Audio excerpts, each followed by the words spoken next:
And welcome everybody to the comic multiverse where the worlds of nerds meet. Hey, Matt, what are you doing the opening? Man, I do the opening. Is this because I got a special guest host last week? Yeah, you've started a new podcast with him, and you left me out of it, so I'm taking over. I'm the captain now. If it makes you feel any better, Matt, that episode I did with Jason, I think might actually have been our least watched episode Oh, really?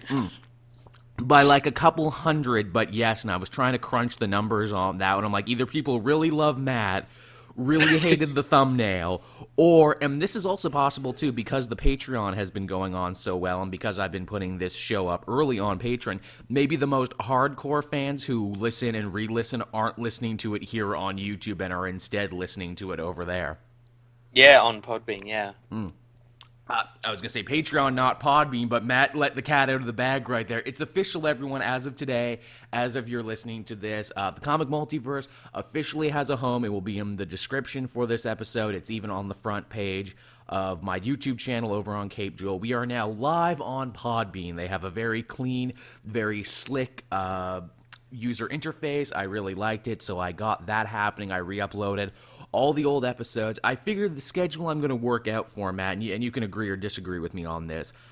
Patrons will get it first as soon as we're done on like late Monday night. Yep, Tuesday, I will upload the audio version to Podbean, and then finally Wednesday, 8 o'clock, as per usual, you can catch it there. that sounds good.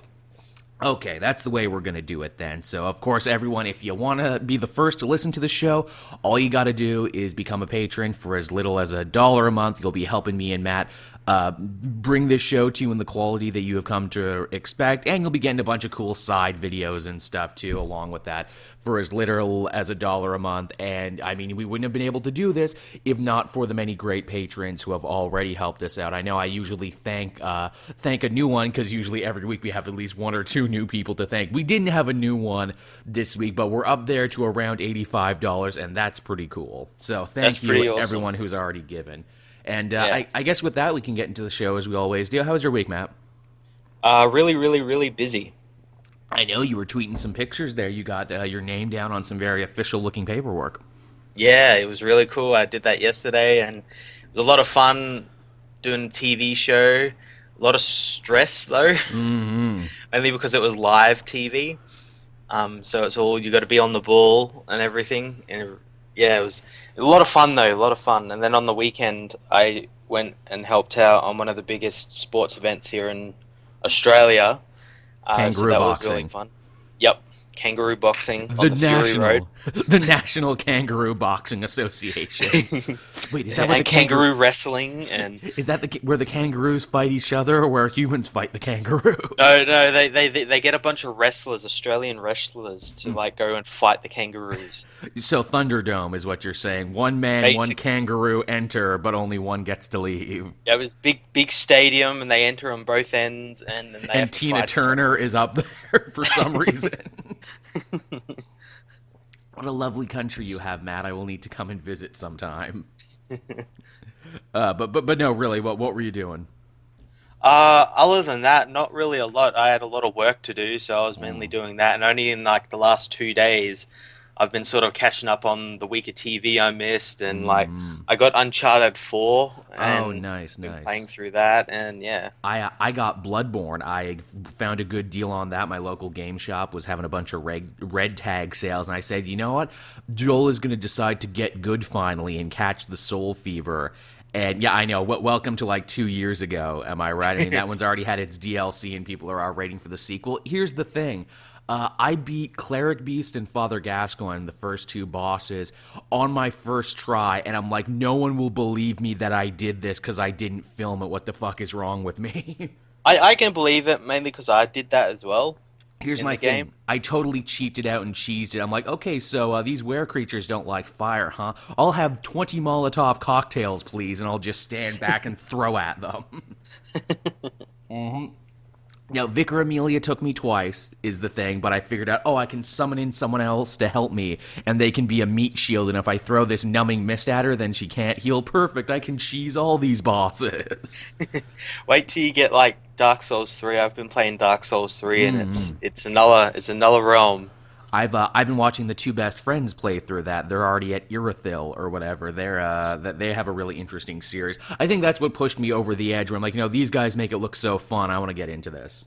It is pretty fun because I started playing with one of my friends, and it's just a load of fun just to try and find the bosses, and you'll get invaded by a bunch of people, and you'll have to kill them, A and Phantom yeah, has it's invaded you. a lot of fun. Lot of different builds you can rock and everything. There's a guy out there, Iron Pineapple, who does like joke builds. Like he put on the spiked armor and it was just him and three other people invading and continually rolling and rolling to cause damage. So there you go. Oh, that's great. Nice little plug for Iron Pineapple there. My week has basically just been podcast related. Yeah. I was trying really hard to get the comic multiverse up there and looking good. Oh god, did I have a freaking credit card nightmare?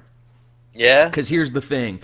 It's like, hey, you can get unlimited space for your podcast, only $9.99. I'm like, that's an excellent deal. I'll do that. Oh, did we say $9.99? What we meant was $9.99 for the whole year paid in one lump sum, so it ends up being like 108 something. I hate when they do that. Yeah, it's like, or you can pay $14.99 a month, pay as you go. And I'm like, okay, fine, I'll do that then. And I'm like, well, the Patreon money went right to my PayPal, so I'll be sure to pay it right from there. Oh, sorry, you actually need a credit card. And I'm like, you mother...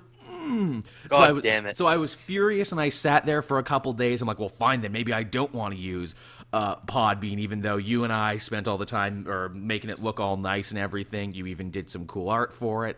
And then I'm like, no, you know what I'll do? Because obviously I don't want to use my real credit card and get that out there. I'll go buy one of those prepaid credit cards with my PayPal money, and I'll use that. So I bought 2 months right out of the gate. So there you go. Cool. That being said, once I actually did pay for it, credit where credit is due for Podbean. Super, super fast, actually. And super easy to use and super manageable. That's good. Yeah, that is good. So that's what I did. I've also been handling a bunch of other podcast work, trying to get that going. I had to actually sit down and learn some computer language for someone else. And I'm like, okay, I need to try this, but without breaking everything. I just imagine, I'm like, okay, you can tell if Joel fucked up because everything will be on fire. Yeah, I'm like that guy in that little meme cartoon where it's like, this is fine. This is fine. I can live with all this fire. It's fine. Just walk around it. Just walk around the fire. But yes, we do actually have some news for you guys this week. And more importantly than that, because Matt is back and because people have had 2 weeks to see the movie, this will be our big Civil War spoiler cast. I actually saw it twice, is the thing, and I rarely I've do. seen it twice as well, yeah. Nice. Yeah, I actually got a chance to see it again, and I rarely jump at that opportunity, but I'm like, you know what? I need to see this again, and I also need to refresh myself because I'm going to be doing the show with Matt, so... There you go. At the end of the show, instead of talking about what comics we read this week, we're going to talk about that. So don't feel spoiled if you haven't seen it yet, although honestly, looking at the domestic intake for that movie, I get the feeling a lot of you listening have seen the movie. So there you go. And with that, I guess we can hop into our first story of the week. And, here's one that just broke today, and one that kind of surprised the shit out of me. Apparently, a Harley Quinn solo... Oh, there's my dryer going off. A Harley Quinn solo movie is in the early stages of development right now at DC. Does that really surprise anyone? I guess it shouldn't. For those who haven't been paying attention, Harley Quinn has become so much more than just the Joker's girlfriend in the last little bit. She has taken over the world in ways I never thought possible. She is literally a pillar now of the DC universe, and the management at DC Comics has said as much. If you look at that big preview for DC Rebirth, they have Harley Quinn right there front and center next to the Justice League. Yep. She is just making money for them hand over fist, so obviously they want to push her. I mean, early talk on Suicide Squad is that she's great and that she steals the show, and I mean, even for the trailers, you could kind of tell. The interesting thing, and the thing that I was not expecting, I don't know if you heard this too, Matt, but apparently the reason this movie kind of picked up steam the way it did is because Margot Robbie really fell in love with the character, really fell in love with the world, and she even hired a writer herself to write a solo movie to include not only her, but a bunch of other female characters from the DC Pantheon. Interesting. Yeah, so this one might have Huntress in it, it might have Black Canary and the Birds of Prey, it might have Dove from Hawk and Dove. Yeah, but then again, we'll have to wait and see how Suicide Squad actually does. Yeah, because, I mean, I was going to say, really? You're already working on a Harley Quinn Standalone movie, that seems like counting your eggs before they hatch. Oh, but it's the actress doing it, and it's just kind of picking up steam off the back of it. I mean, don't be surprised if it actually does happen and if it's a big hit. Yeah, yeah. I'm still kind of on the fence about Suicide Squad. It could go either way, It could. but yeah, I'd like to see a Harley Quinn movie. I am just shocked thinking all that time back from like watching Batman the animated series where the character first premiered as like the abused spouse of the Joker to now think she has multiple of her own ongoing series, a starring Yeah, role in a movie, and the chance to have her own movie. And it's like, by God, how times change. yeah. It's certainly really strange. And even how they've changed the character around to match the times and to try and become more marketable than she was as just an abused henchwoman. I know you and I joked about this before, that DC superhero girl show where it's like all the DC heroines but they're in high school, and Harley Quinn and Poison Ivy are characters in that, Yeah, and they're heroes, and it's like, hey, wait a minute, they don't seem like good role models for young girls. An abused woman of this of like ultimately the worst boyfriend in the universe and an eco-terrorist. But if you've read them in the comics, they've tried really hard to soften them up and turn them more into anti-heroes. And I mean, I guess it's work. I actually heard from someone the other day who was watching that DC superhero girl show. Apparently it's not as horrible as I thought it was. yeah. Here's something that they blew me away when they told me about. They're like, "Hey Joel, guess what? Amanda Waller is the principal in that show." I'm like, "Fuck off." Really? Yeah, Amanda Waller is the principal and Gorilla Grodd is the janitor. He's doing like some work release thing. I'm like, "Really? Gorilla Grodd is the janitor?" I'm like, "That's weirdly actually kind of funny." So yeah, that's that Harley Quinn movie. Like we said, could go either way. I mean, I don't hate the aspect, or I don't hate the prospect of a Harley Quinn movie. I mean, I'd see it.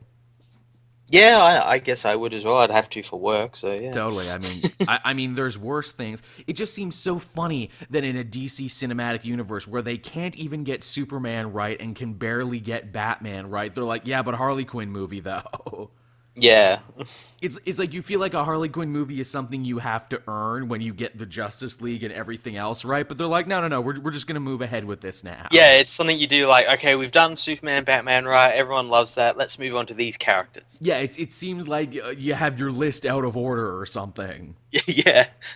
Wouldn't that be hilarious that like the Suicide Squad does great, Harley Quinn does great, and they're like, you know what, we're not even going to make hero movies anymore. All our movies Yeah, are it's just going to be a villain universe. There's not going to be any heroes at all. it's just all going to be about villains from now on. Actually, speaking of which, there was a bit there I saw. It was an early note, but apparently we're going to be getting even more Suicide Squad comics as we get closer to the movie. We already have Suicide Squad Most Wanted, Deadshot, and Katana. Well, apparently that's getting a sequel book, Suicide Squad Most Wanted, El Diablo, and Captain Boomerang. Yeah, well, it makes sense we would. Right, I mean, you want to flesh those characters out, you want to give them something to do. I'm actually super hyped to read a Captain Boomerang solo story, even if it is like a backup in another book. I always thought Digger Harkness was a fun character with an interesting history, and I don't think they've told his history in the New 52. No, I don't think they have. Yeah, his history is really dark and messed up when Jeff Johns reimagined it. I hope they keep that story. Yeah. Yeah. So moving away from that to actually some sad news. I know you and I, Matt, we don't usually cover sad news on this show, but it was kind of hard not to mention that this one, and that is that beloved comic book artist and writer Darwyn Cooke passed away this week. Yeah, this was really sad. I heard about this while I was working, and I thought, like, first he announced that he had cancer and he was, like, fighting it and everything, and then I found out that he died, so I was thinking, what the hell is going on? Yeah. There was a weird couple of hours there in between the announcement that I think his wife took to like his personal social media feeds and said, yeah, he's been struggling with cancer and he's been admitted to the hospital and this, that, and the other thing. Only for a couple hours later to be like, no, well, actually, he passed away is the thing. And I'm like, wow, that's horrible. Yeah, that's sad. Yesterday I actually watched The New Frontier and read the comics and everything again. God damn, that was such a good book. Yeah, that's his masterpiece, Justice League New Frontier, that not only did he write and draw, but he also wrote the movie, too, so that's cool. Yeah, it was really good. Movie is like shot for shot remake of his comic. Basically, yeah. I mean, it's probably one of the most faithful. Cooke was, of course, a long-standing collaborator with Jimmy Palmiotti and Amanda Conner, doing a Yep. bunch of amazing variant covers. He drew some Hex stuff. One of the nicest things, and perhaps the greatest tribute, is that not long after his death, they started a thing on Twitter where everyone basically shared their favorite panel and favorite cover by him. And honestly, there was millions and millions of posts, and everyone was different because that's just how much amazing artwork this guy had done. Yeah, he'd been in like every good book Mm-hmm. from for like ages, and he did Justice League. He did, as you said, Hex and everything. He did Sergeant Rocket, GI Zombie, and Yep. all these great books. And even just like amazing variant covers. He's a talent that will be sorely missed. I'm sad that I never got a chance to meet him. I know he had been at a couple cons in my area, and I never made the chance to go and see him because I'm like, well, Darwyn Cooke, I can see him anytime. He goes to all these things, and now I'll never get to. And that's a lesson for everyone. Tell the people you love and tell the people you respect while you can, because you might not have forever. Yeah, To quote Kanye, and I never thought I would quote Kanye, no one ever gets to smell the flowers while they're alive. And I'm like, geez, man, that's kind of dark and yet weirdly profound for you, Kanye. And then Kanye followed that up by saying, yo, don't know I'm playing my ass. I'm not about that life. yeah, but buy my pajamas, guys. Buy my $50 white shirts. Yeah, buy my garbage shirts. Yeah, really. Jeez. From a sad topic to Kanye's ass and shirts. This really is a comic multiverse episode, isn't it, Matt? It is. And moving on to another piece of news. This was actually a big week for news across the board. The word came down. It's that time of the year when all the big networks talk about all the different shows that have been canceled. And in a surprise twist, Agent Carter actually ended up getting the axe. Yeah, well, it was kind of like seen because isn't Haley Atwell working on another TV show at the moment? Something like that. She's busy, and Yeah. I know. Even though we enjoyed Agent Carter season 2, apparently the ratings just weren't there for that one. Yeah, I would still like I think it finished on a really good note and everything, but They definitely left the door open for a season 3, but I'm not terribly bummed that it's not yeah, getting a I season 3. I just hope that maybe Marvel maybe come back with like a one shot just to sort of wrap things up, like a small like Absolutely. 10-minute one shot. Or at least give Peggy Carter a flashback in the main Agents of S.H.I.E.L.D. show, because, I mean, and as we're going Yeah. to talk more about when we get into Civil War talk this week, I mean, it's like we need some closure to this. We at least need to see how she formed S.H.I.E.L.D. as an organization and the part she played in that, because Yeah. that's the only thing we hadn't seen yet, and I could only assume that's what season 3 would have been about had they gotten a chance to. Yeah. Yeah, her working with Howard and whatnot just to set up Shield, I guess. I mean, the Agent Carter show had some pretty amazing stuff. I mean, we got the Red Room experiments, we got Dr. Faustus, we got her fighting alongside the Howling Commandos and Madame Mask and all that other stuff. They got a lot done in Yeah. just 2 seasons. Yeah, yeah, it was great. And I mean, people were quick to say, wow, is this the Marvel Cinematic Universe's first like out and out failure as a thing? And I'm like, yeah, you could look at it that way, but then again, stop and consider that this was only ever supposed to be only ever supposed to be a mini-series that Yeah. ended on an excellent note, and they never needed to do another one, but they did anyway. And it went from being like a mini-series to actually being a regular show, like a regular Yeah, length show. and I think people say that it's a failure because it was quote unquote cancelled. It technically wasn't cancelled. It was just not there at the right time because the star had gone off to do another show Yeah. and couldn't work out the times and everything. So yeah, they couldn't bring it back. What was even more surprising, and what I guess you could even call a failure if you wanted to, is that ABC, the same network that canceled Agent Carter, passed on S.H.I.E.L.D. Most Wanted. That was supposed to be the Bobby and Hunter spin-off show. That one blew me away, that they just I passed know. on that one. I'm like, really? Yeah, I was really kind of excited for this. I know a lot of people are like, oh, why are these characters getting a show? I'm like, it's fucking Mockingbird and Hunter, and they were great in Agents of They were S.H.I.E.L.D. 2 of the best characters, and they gave them one hell of a send-off, didn't they? Yeah, yeah, it was a great send-off. That's what hit me even harder, where it's like, wow, they spent so much time writing these characters off the show and giving them a hell of a send-off and concocting a good reason as to why they couldn't come back to S.H.I.E.L.D., only for ABC to pass on the show. And I'm like, wow, that sucks. Again, like they could just do like a one shot with called Most Wanted. Yeah, like an episode called Most Wanted. Heck, if I had my way, and I'm sure maybe they're even thinking about this, for the next season of S.H.I.E.L.D., maybe work it around so Bobby and Hunter can come back. I think that's what they're going to have to do, or at least one of them is going to come back. Yeah. Probably Mockingbird. Yeah, you would hope so. But yeah.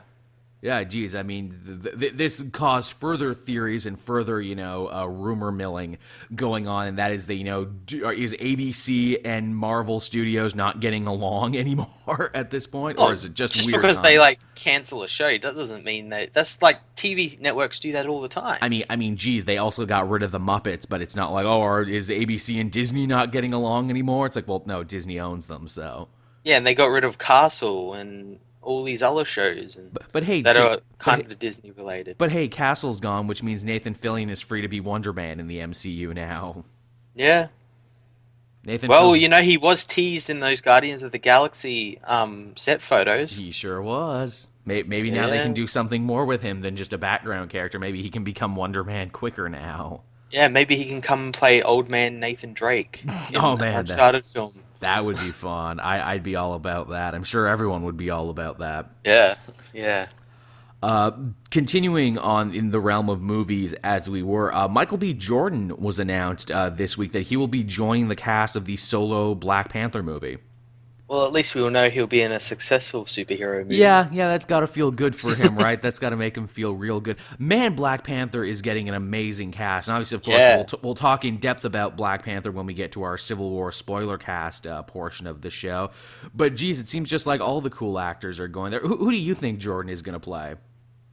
I'm not really too familiar with all of Black Panther's like characters and villains and whatnot, but there were rumors that he was going to be playing a villain. Yeah, people were quick to say Killmonger, actually, and I think that would actually be very interesting to see a younger take on Killmonger. That's my only thing, is that maybe he's a little too young for the role, but he could pull it off. Yeah, yeah. There was some other stuff too. Like, I theorized, I'm like, ooh, wouldn't it be interesting to see him play White Wolf? Only, they kind of twist it to be like, instead of White Wolf being T'Challa's adopted brother, who was white, wouldn't it be interesting to turn it around to be like, oh, he's his adopted brother who is of a Wakanda, and now that their father is dead, he feels that he should rule, and we kind of have like a battle going on there. Yeah, that'd be pretty cool. We could get another really cool Ryan Coogler boxing fight like from Creed. Yeah, do that. Yeah, with the cam where it swoops around and everything. Yeah. That's an amazing. You feel like you're in it. Yeah, You feel like you're in the ring. Man, Creed was good. it was. It was so good. And hey, from one thing to another, because these stories are kind of linked now.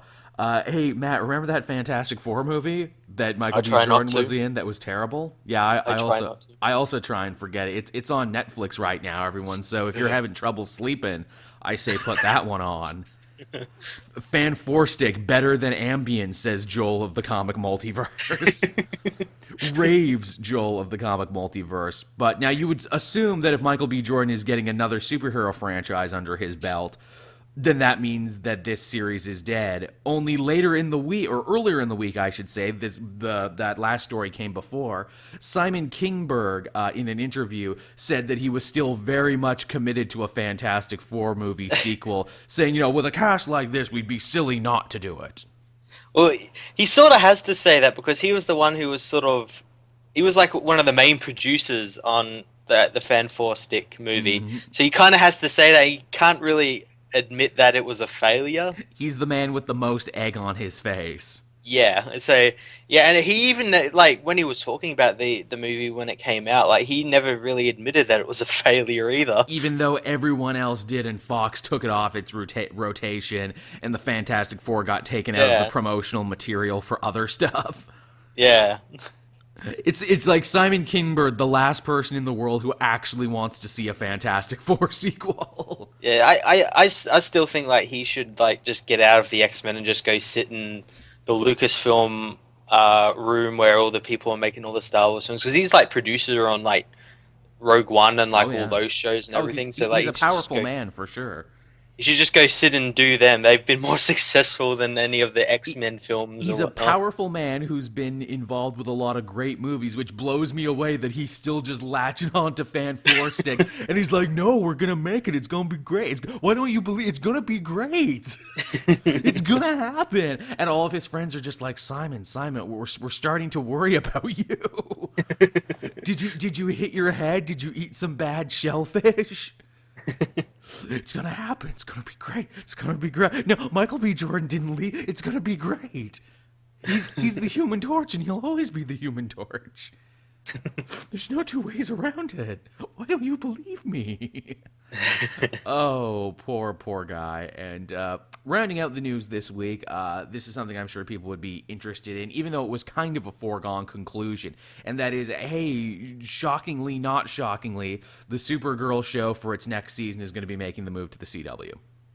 I think this is going to kill the show. Do you really? Well, I mean, for the most part, moving networks never does do well for a show, but I personally think making it part of like the DC superhero block might actually be good for it. Well, when I say kill the show, I think it's going to like basically just reduce it to what Arrow is at the moment. Well, yeah, I mean, you would figure switching networks would also come with a major budget cut, and that's what everyone's afraid of. That's apparently like the whole reason it moved to CW because like when what channel was it on, NBC or something? Yeah. Yeah, it had like a massive budget of like it was like $3 million an episode or something. Ooh. So yeah, they didn't, I guess, want to go with that. And there's the old saying was you got to spend money to make money. It's true. So yeah, and the special effects in when it was on NBC were okay for the most part, but it started getting a little bit better towards the end and everything. Once they learned the tech. Yeah, once they sort of started getting into it. But yeah, I think now it's just going to turn into teen dribble. Well, I mean, some would argue that's what it always was, so it might actually be a better fit for CW. My question, I'm sure what people are all asking, is that now it's officially on CW, does that mean more crossover potential than ever before? Oh, of course. Do you think, if they were smart, what they do is, okay, guys, it's a 3-part, like, week-long storyline that starts on Arrow, then Flash, then Supergirl to close out, and you gotta watch all 3 episodes. Oh, and I guess Legends of Tomorrow in there, too, but fuck Legends of Tomorrow. Yeah, no, that doesn't count. That's, they're busy breaking time travel rules. Man, did you hear what happened in the last episode of Legends? I'm guessing you don't watch it, but did you hear what happened? No, I haven't watched since like episode 9.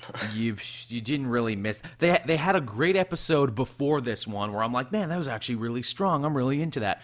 And then they totally screw the pooch in the last episode in the worst way possible. They basically have the Time Master. They have a Doctor Who come down and say, "Oh yeah, everything you did over the last 14 episodes, none of it actually mattered because we've been manipulating you all along." So all those time you screwed up and did horrible things that made no sense. Yeah, that was us that did it. Yep, we did it. That's like a mid-season finale sort of thing. It pretty much was, and it's the dumbest. Like, it kneecapped the entire episode. Even though that episode had lots of cool shit happening in it, the second they dropped this bomb, I'm like, okay, so you just retconned your entire series. You hit the reset button, and you hoped none of the audience would notice. Yeah, well, don't they like kind of do that anyway? They always play fast and loose with the time travel rules in every episode. So yeah, this is the most insulting and the most egregious in my mind. Yeah, and then I won't spoil it for those who haven't seen it, but then they kill off who is arguably the most popular, most likable character. Oh, Captain Cold? I wasn't going to spoil it. Matt did it, everyone. Oh, yes. Really? It's Captain Cold? Yep, they did. But then because... Why couldn't Ray Palmer die? Like, come on. It was supposed to be him, actually. Captain Cold got in the way and sacrificed himself. Really? Oh, yes. So he had his hero moment. He had his hero moment, and it's so dumb that they're like, yep, we killed him off, he's dead, and then the fans rioted, as they often did, me being one of them, only for Greg Berlanti to come out and go, maybe he's not really dead, though, because time and, like, the universe and the way, and we promise he'll be back on Flash, because you all really want to see the Rogues Rebellion, so we'll do that at some point, we love Wentworth Miller very much, and Wentworth Miller is very committed to the, please stop yelling at us. Yeah, he's very committed, but he has to go film Prison Break now, so he has to leave. And Here's my pitch. You know what they got to do? You remember Search for Spock, where they had to find Spock's Katra or whatever? They had to fly around Yeah. and look for that. You need a whole arc called Search for Snart, where it's just the crew of the Wave Rider looking for Snart's Yeah, Katra. he put his consciousness in Ray Palmer or something, Something and stupid like that. Then it's like, look, we got to find him and get him back. yeah, just as long as like there is this show getting a season 2? I think it is. I don't think they've announced it, but I think it's a foregone conclusion. God, that budget's just gonna crash because in the first season budget like skyrocket as well because of all the Special special effects. effects and every other episode is a firestorm episode. They had a space battle in this episode, and I'm like, wow, that looks really expensive. Like you just ate up your entire budget in that 3 seconds, didn't you? Also, like, was it last week's episode or the week before that where they tried to like do a giant man sort of thing? Yes, week before that they had like a giant kaiju fight with the Atom. Yes. Yeah, that wouldn't have cost much. That also looked incredibly expensive. And I'm like, guys, you could have had the exact same effect if you had just gotten guys in costumes and Yeah, models. that's what I'd been seeing from everyone because I like saw pictures of that and everyone's like, why didn't you just use like camera angles and miniatures and stuff? And it would have given like a nice little thing in the show as well, Because like computers. Power Rangers. And... Yeah. Because computers, man, we gotta use the computers. Oh, speaking of Power Rangers, you weren't here, so we didn't get to talk about. What did you think of the Power Rangers costumes?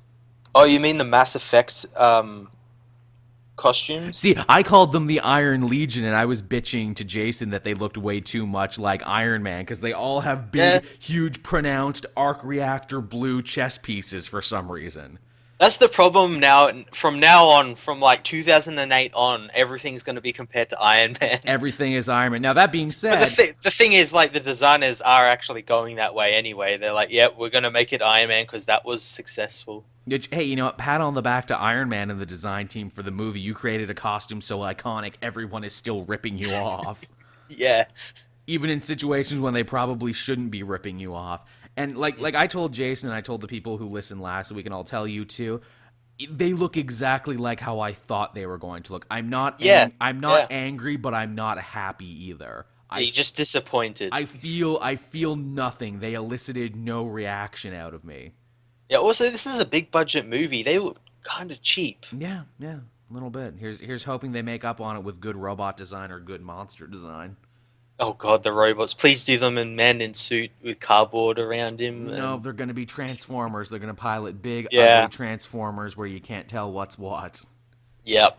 Mark, And it's not going to be colored either. It's going to have like, you know how like in like Transformers how it kind of looks like Optimus Prime, but not really. but it's not. It's like really dull colors. It's going to have that. That kind of looks like the T-Rex Zord, but not really.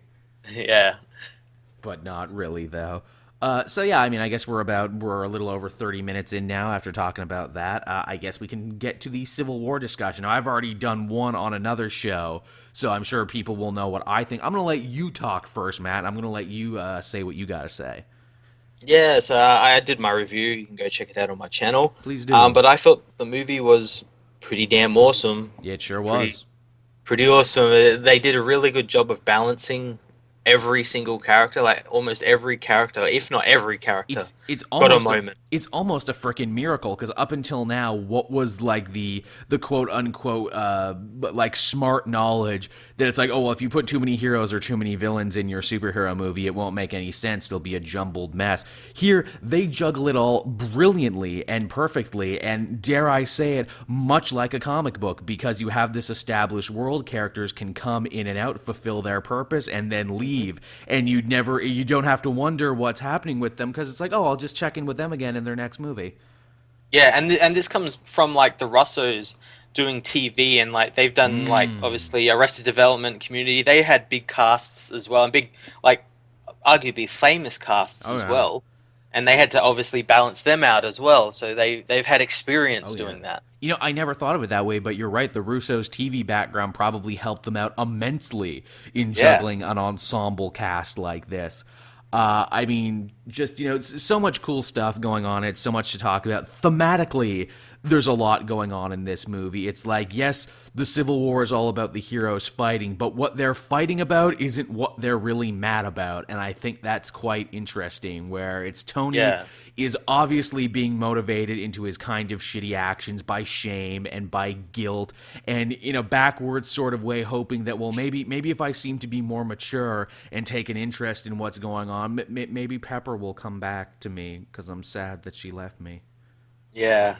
And that's really tragic, too. Which, obviously, I'm sure the reason they didn't include her in the movie is because they didn't want to pay the actress's salary again for her to show up. But I think they were really smart about that by saying, hey, remember when Tony became, quit being Iron Man in Iron Man 3 only to pick up the suit again instantly in Age of Ultron? Well, yeah, that had ramifications on his real life, and she fucking left him because he lied. Yeah, that conversation he has with Steve in that little office about it is really great. It's heartbreaking. Where he sort of mentions that was like, yeah, I trashed all my suits, and then Ultron happened, and we were cleaning up Hydra, and it all just sort of built and came to a head with Pepper leaving. It's really tragic, and yet, it's so in character for Tony Stark, because here's a guy who in the comics always battled with drinking and dependency and everything. It's like being Iron Man is a new addiction for him.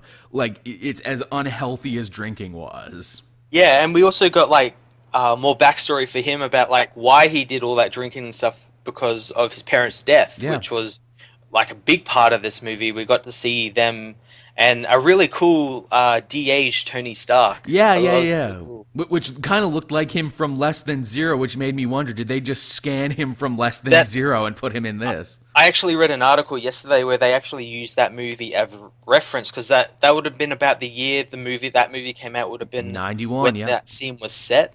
So they actually had Robert Downey do that scene as old Robert Downey Jr. and then did all the special wizardry on him. Yeah, it's amazing how far we've come with de-aging shit, right? Oh, it looks so like this, and then there was like Hank Pym. In Ant-Man.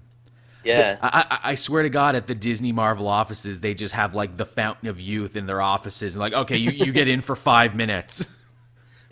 They've got that old knight from the Last Crusade, and he's there with the cup, and you get one sip off it just to do this scene, then it'll wear off. Remember when? I remember the first time I saw that crazy de-aging stuff. It was freaking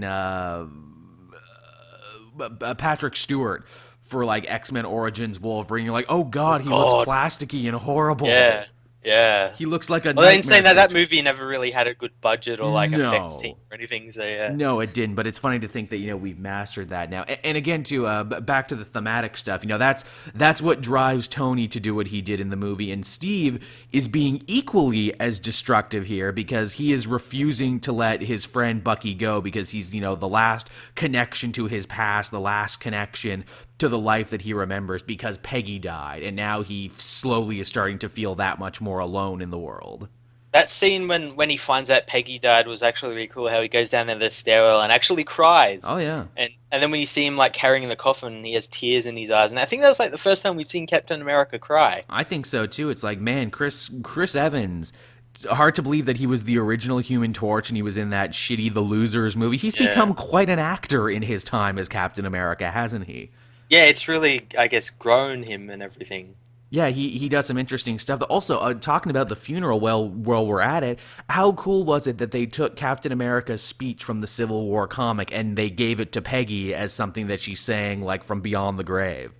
I actually said that in my review, and I thought that was really great since it added motivation to Steve as well. If Steve said it, it would have felt out of place. Where in the movie would he have said it? Exactly. And if he did say it in the movie, he would have sounded really douchey and you wouldn't have liked him if he had said it like he did in the comic.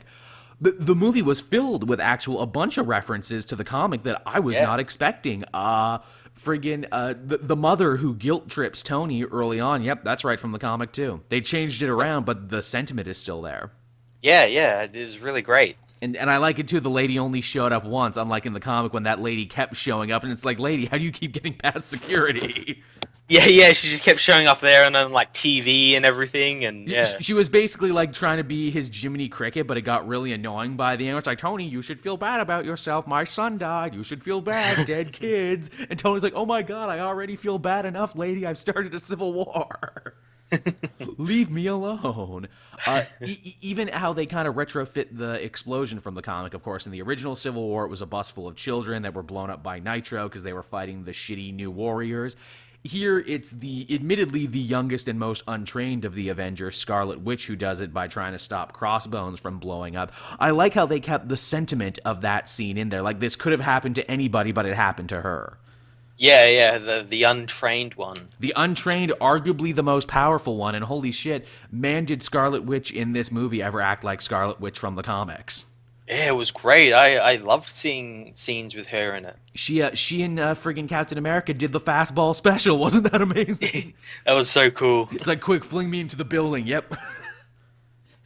That whole opening montage where it was like Cap fighting with his new team was really great.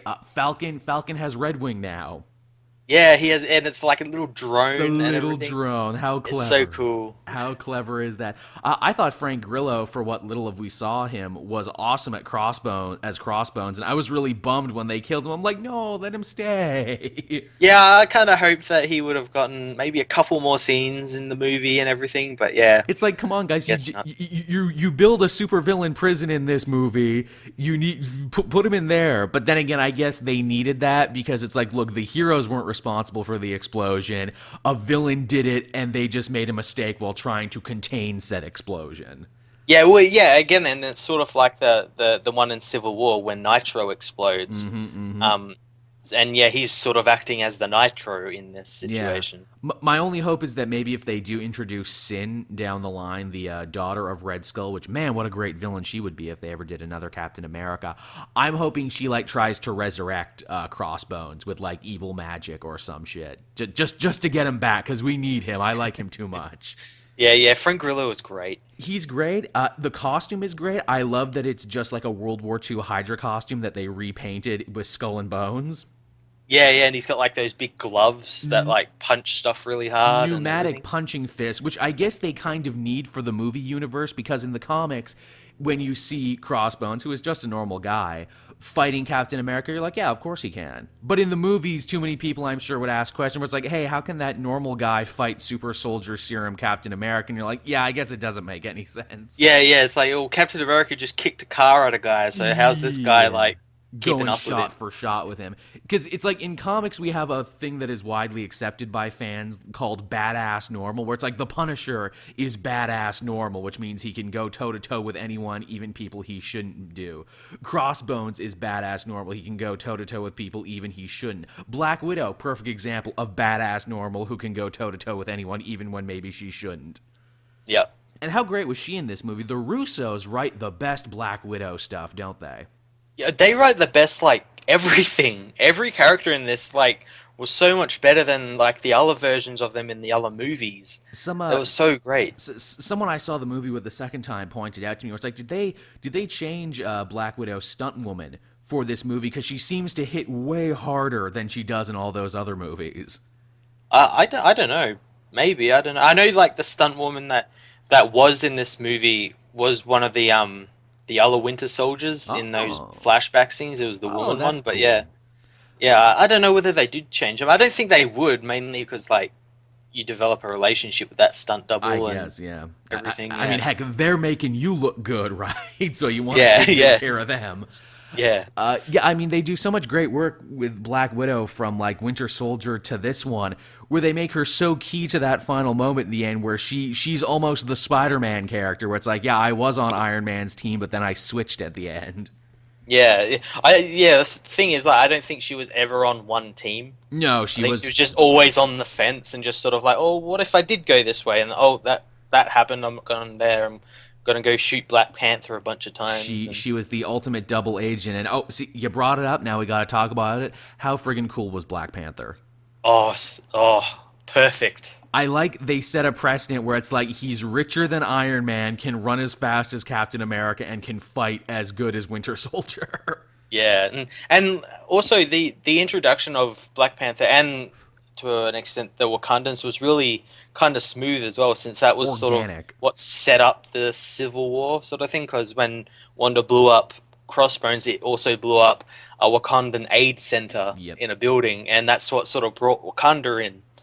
Super organic feeling. Chadwick Boseman just owns the role from the second he opens his mouth, and this is a character that could easily have been super silly if they didn't play him right, because he dresses like a cat and they give him like a coming to America accent, and yet he sounds super regal and super cool, and you buy that he loves his dad, and he really has like he's kind of like the third or fourth most important character in the movie, because he has like an arc from the beginning to the end. Yeah, this isn't just like some cameo, just like come check out my movie in a couple of years. He's like an actual character who has a beginning, middle, and end character arc and Oh everything. god, yeah. Hell, they basically do what I assumed the first act of a Black Panther movie would be here in Yeah, this movie. yeah. How sweet are his claws, though? His like retractable claws that he Oh yeah, has. the vibranium claws are so All awesome. I could think there is like they have a big moment where he shows off the claws, and I imagine that's like the Marvel Cinematic Universe going like Wolverine who? Who's Wolverine? All we know is Black Panther is great. Yeah. Also, apparently Ryan Coogler had like some input on like how he would fight and be like everything. So, Oh, so I guess we've got sort of like a little taste of like what he's going to be bringing to the movie, the solo movie, in a couple of years. So that's that's I'm really awesome. excited. You know what my favorite move was he does when he fights Hawkeye? He does that great, oh, you knocked me down, but boom, I jumped back up to my feet instantly. Yeah, I like that fight with Hawkeye in the airport where he's like, "I am Hawkeye, I'm Clint," and he's like, "I don't care." I don't care.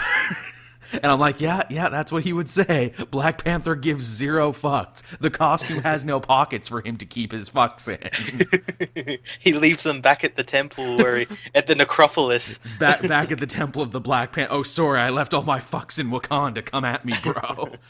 It's also great, too, because it's like, yeah, he's a vigilante and a superhero, but he also has diplomatic immunity, so you can't do shit to Yeah, Black Panther. yeah, He was great too because he represented the other great theme I found in this movie, and that is people with the inability to let stuff go. Like I already said, Steve can't let Bucky go. Iron Man thinks he let everything go. Heck, he builds a machine in the beginning of the movie to try and help him work through his parental issues and let that go, only for it to come back in a huge way at the end of the movie. Black Panther wants to avenge his father, and he can't let that go. Zemo can't let the death of his family go, but it's only in the end does Black Panther truly decide to be a hero and show mercy when he sees himself reflected in the villain's actions. yeah. That scene with him and Zemo in the snow was so good, especially like how Chadwick Boseman was playing. He was like almost on tears because he was seeing like himself become like Zemo and the other guys, It's a and beautiful moment, yeah.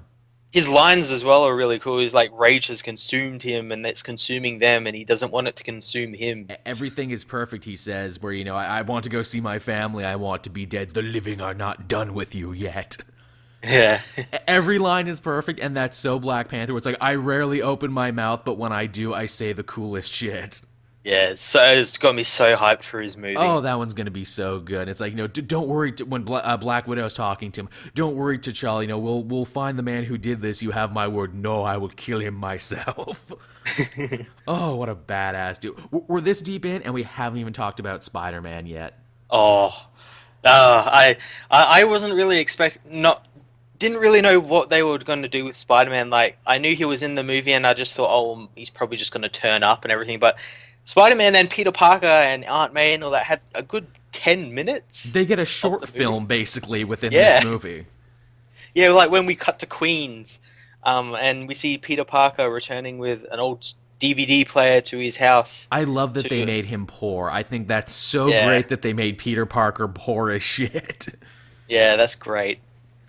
I mean, Uh, from the second Tom Holland opened his mouth, I'm like, I'm gonna like you. I can already tell.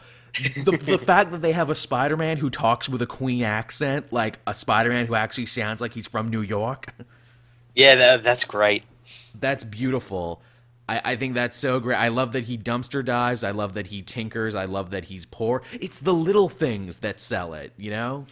Yeah, and also in the scene where Tony's talking with him in his room, where Tony asks why he does it, and he sort of he doesn't say obviously with great power He comes gets great close to responsibility. it. He gets close to it, and I like what he says where he's like, "I've wanted to play football and I couldn't then, and I can I now, but I shouldn't now. shouldn't." And That's I thought that was really great. so wonderfully Peter Parker, this kind of self-hating, self-defeating streak that he has sometimes that kind of makes him so compelling. Yeah. And also his kind of, I don't want to abuse my powers. I don't want to let them change me. I thought was, really well done. It's a short scene, but it's super poignant. Also, how great was it that they lampshade the fact that Marissa Tomei is Aunt May and she's like stupid hot? Oh, that's great. Tony's like, I might be fucking your aunt later. I don't know. I mean, I might come back later and have some sex with her, and you're just gonna have to deal with that. I mean, I'm rich and I have Robert Downey Jr. good looks, so like, I might be your step uncle now. Is all I'm saying. Oh well, he is going to be in the Spider-Man Homecoming movie. I'd love if that is like his whole reason to be in the movie. He's like not actually in the movie to help Peter. He's like, "Hey, Peter, I'm coming to date your aunt." Pepper left me, so need to find someone new. He's just hanging around Peter's apartment. He's calling him on the Avengers line. Hey, has your aunt asked about me? Has your aunt, talking about me at all? God damn it, Tony, stop calling. You need help, man. You need help. Friggin' Ant-Man, who I don't know if your theater was the same thing, but all the little kids in my theater lost their shit at Ant-Man when he showed up. Yeah, I heard like a lot of people saying, "Hey, it's Ant-Man," and like when just Paul Rudd turned up, so it just shows you that even outside the costume, they know who he is. I know, which I think is so wonderful, and he gets a great arc in this too. My favorite line is when when Steve says, if you're joining us, you're going to be a fugitive from the law, and Ant-Man's like, yeah, of course. What else is new? What else is new? What else is new? Which another subtle thing that I dug about that, and when it comes to building the fight, the big airport fight that obviously all of this is leading to, Steve recruited Ant-Man to go fight Winter Soldiers, not to fight Iron Man. He got roped into that. He wanted no part of that, but had to defend himself once the fight started. Yeah. And also, too, having rewatched the movie not too long ago, they actually do settle that classic issue of superhero fights, and that is, well, why do they never talk to each other? They do talk to each other. The fact is neither side is listening because they're both so pig-headed at this point. Yep. Because they all have all this shame and drama and all this other stuff wrapped up into it. And even by the end of the movie, once it's been revealed, it was me, Baron Zemo, who was pulling the strings all along. It was me, I was manipulating you because I hate you guys and I want to destroy you from the inside out. Even when that gets revealed, none of it ultimately affected the team that much because all that hurt and pain had finally come out of them and they just couldn't put it back in. Yeah, like at the end when Tony is shown his parents being murdered in that video, like nothing was going to stop him after that. And you can't fault him. It's like, that fight's got to start now. There's no way you're not having this fight now. Yeah, like Steve during that part, he was like just trying to stop Tony from killing Bucky. And Steve was like telling him to get out of the way and everything so he can do it and everything. And then I guess Steve just went, well, fuck it. Yeah. And just started fighting him.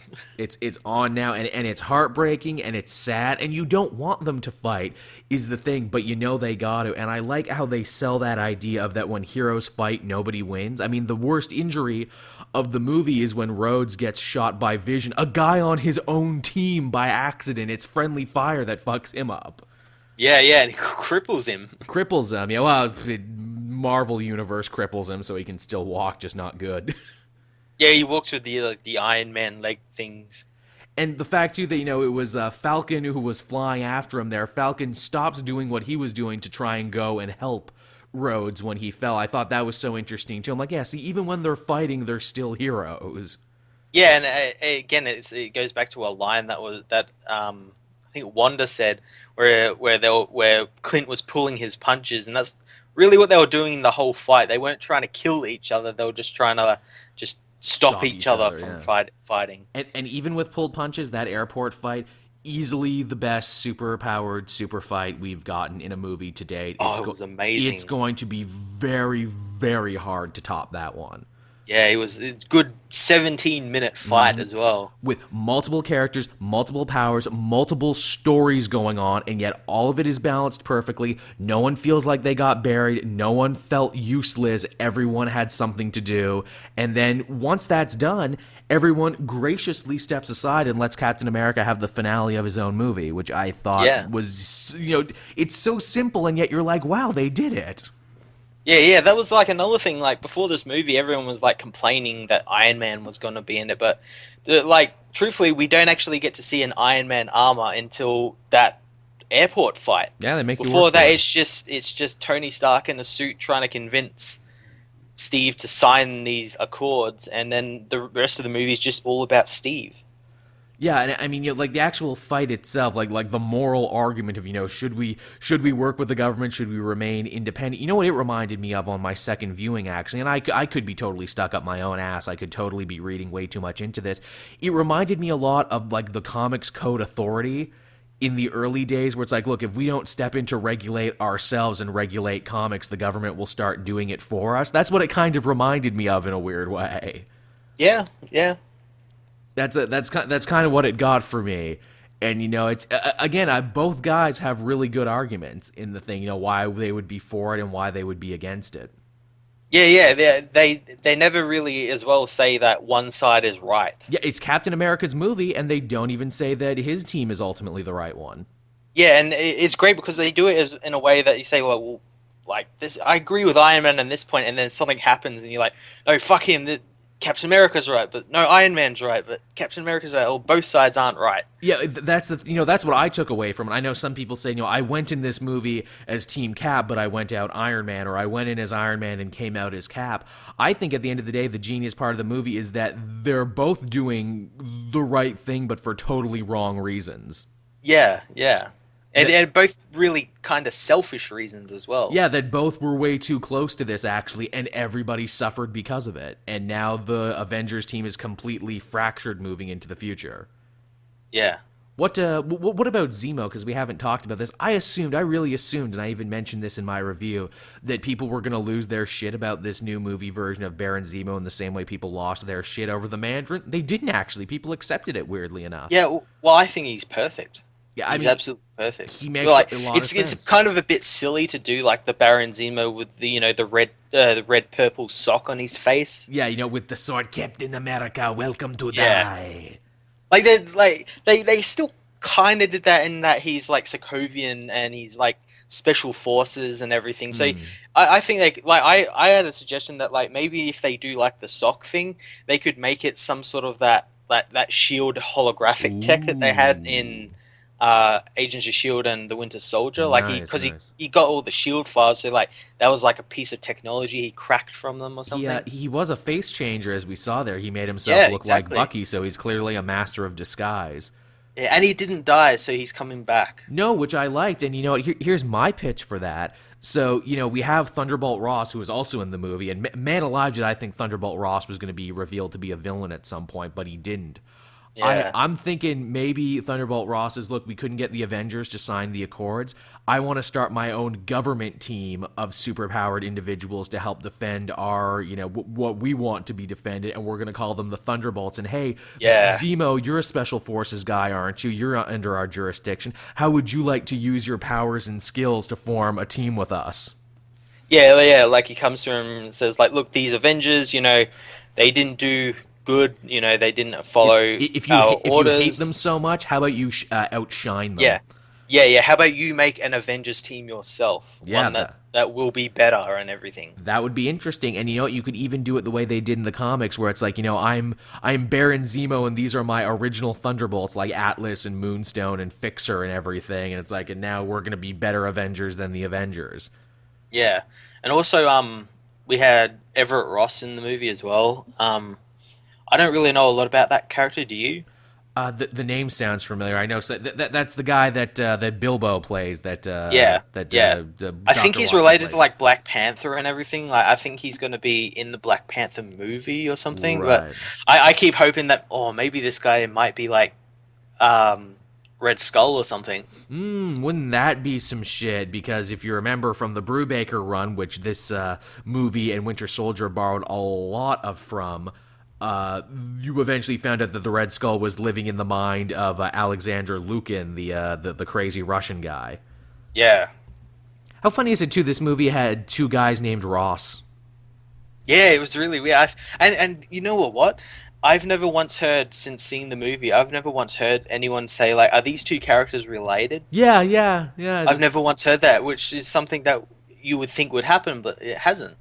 That's funny. That's way too funny. I remember when he said his name, I'm just like Eric. I'm like, really? So you're both named Ross? That's funny. Yeah, it's just a coincidence. I mean, I guess in real life too, you're gonna run into multiple Matts and multiple Joels and multiple people with the same last name than yours. It's just in movies they try not to do that, just to not to make confusion. Yeah. Also, like with General Ross, we like kind of found out why he hasn't been around. That's because he had a heart attack. He had a heart attack. I'm like, oh, there you go. That solves Yeah, the whole while thing. playing golf. And it seems to have changed his perspective. Like he's not as mean anymore. He actually No. is somewhat trying to help, and it gets even funnier when he's like, but do you know where the Hulk is though?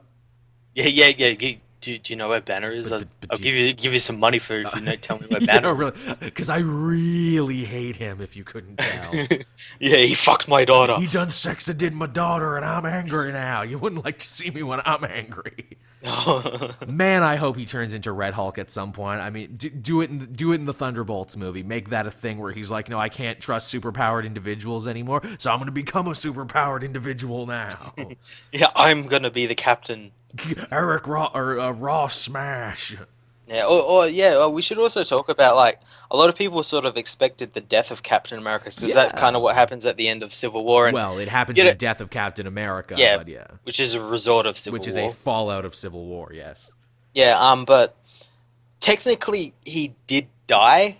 Like the character of Captain America is dead. Steve is no longer Captain America. He's technically a nomad. Yeah, really, but here's hoping they don't go. Hopefully he calls himself U.S. agent.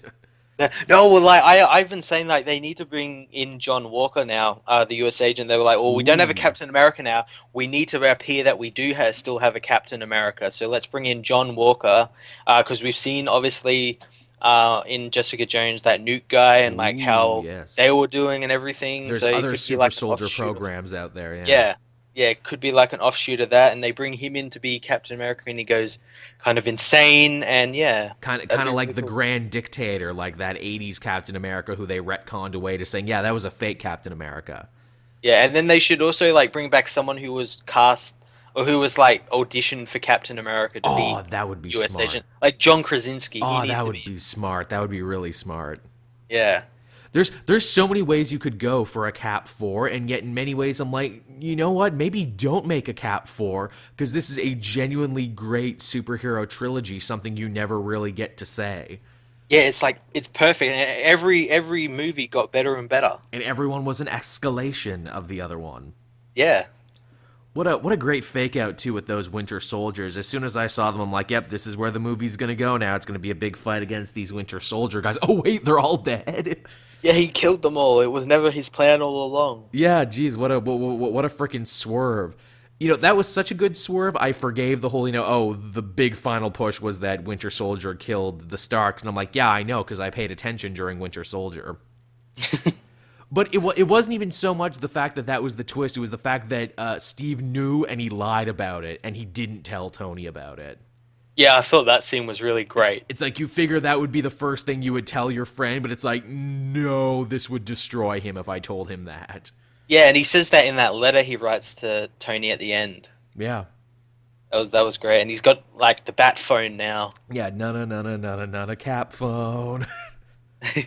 How great is it too that we finally got to see the Raft, and I'm like, good, you have a super villain prison now. For the love of God, start putting your villains in that. Yeah, that was great. It's in yet another moment from the comic too. Tony locked up all of his friends. It's just he didn't lock them up in the negative zone. Yeah, that scene where he goes to the prison and Clint chews him out is great. Clint kind of becomes Daredevil in that moment, where he's like, watch your back, everyone. He might break it. Yeah, that sort of makes sense as well. That he would become, because he's like got a family and everything, and yeah, and Tony decided just to lock him up. How isn't it funny that Hawkeye, the most simplistic of all the Avengers, gets like a new costume every movie? Yeah, and the costumes have been great as well. I really liked this last one. I'm like, there you go. There's a winner. There's a good one. Yeah, that's great. Now we just need like a Marvel one shot of him playing golf Yeah, is all you. and shooting 18. I love that idea that Hawkeye can't get used to regular civilian life. Where it's like, yeah, I'm too good at stuff. I'm basically the ultimate human. Like I am arguably the shittiest of the Avengers, but I'm like the best normal person ever. Yeah, and then we got like the Ant-Man, Hawkeye, Arrow as well. Oh, amazing.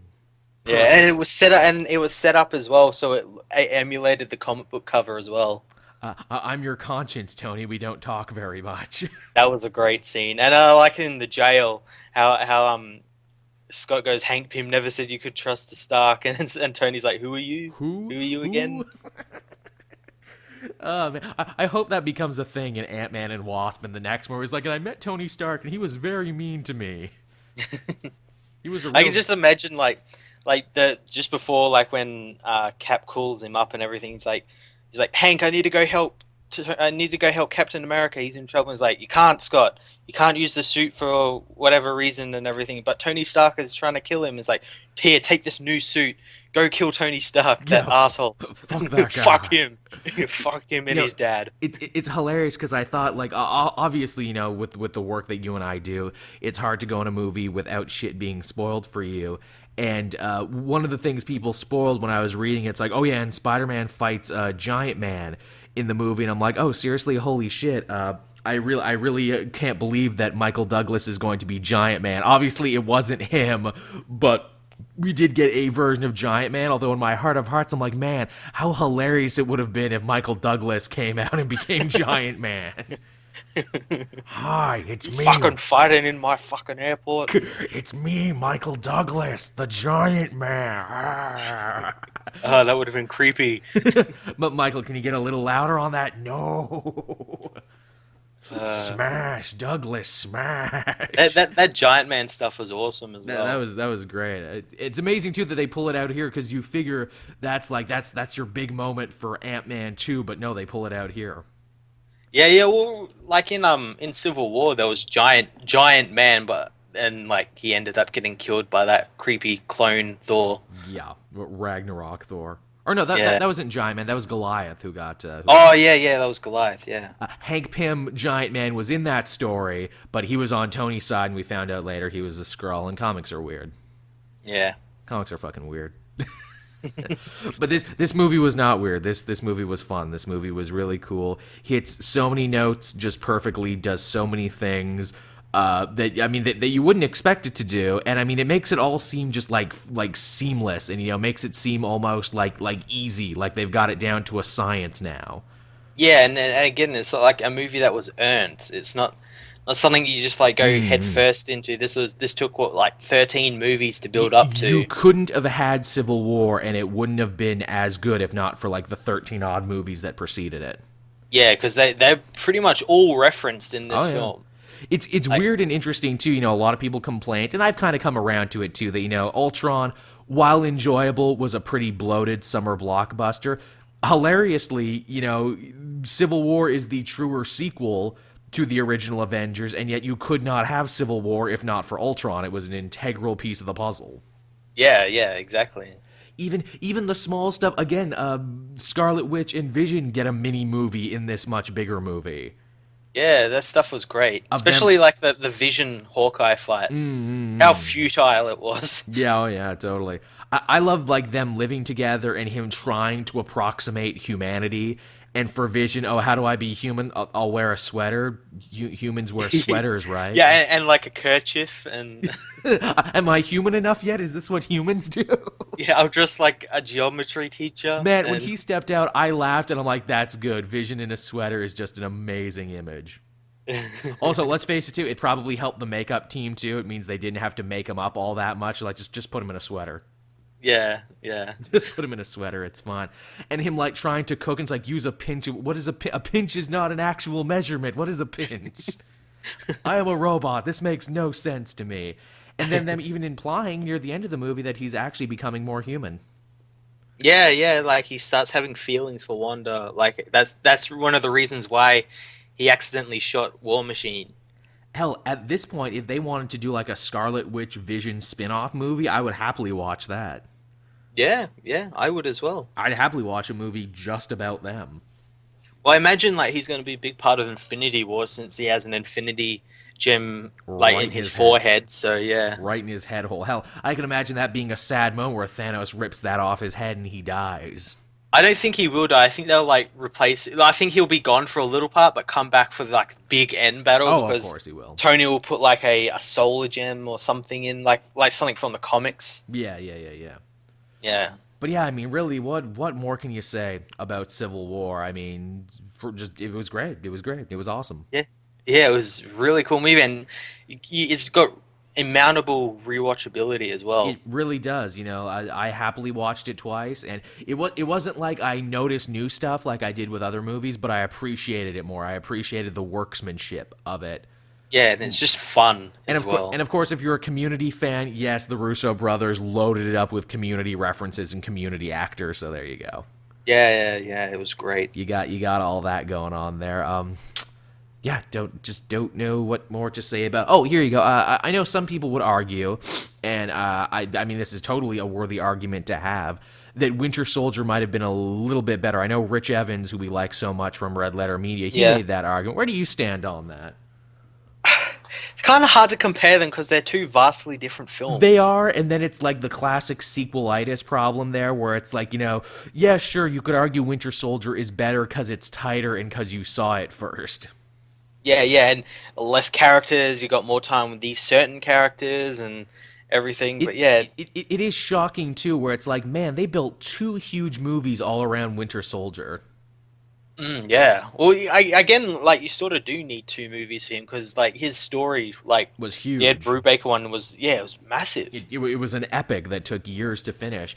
It's just kind of funny that it's like, yeah, we built two huge, wildly successful movies around Bucky Barnes, the Winter Soldier, where in the comics he had kind of sat on the shelf for the longest time after his heyday. Yeah, And he's only now coming back to prominence, leading his own Thunderbolts team and everything because of all the cool shit that's been going on in the movies. Hell, they've even changed his costume to look more like his movie costume. yeah, yeah, Like in Thunderbolts, where it's like, oh, he's just wearing his movie costume now, which his movie costume looks a lot like his comic costume, just a different interpretation of it. So they interpreted it one way, then interpreted it back. yeah. Yeah, I mean, I guess that's more or less the show. Any parting thoughts, Matt? No, just damn good movie. If you haven't seen it, then I don't know why. Seems like And everyone in yeah, the world has seen it now. yeah, yeah. Any, I mean, any news from last week that you really wanted to talk about that you never got a chance to? Because there was actually a lot of stuff that happened last week. I can't remember what happened last week. I know, right? It's so long ago. Who can fucking remember? I know stuff happened and it was good and bad.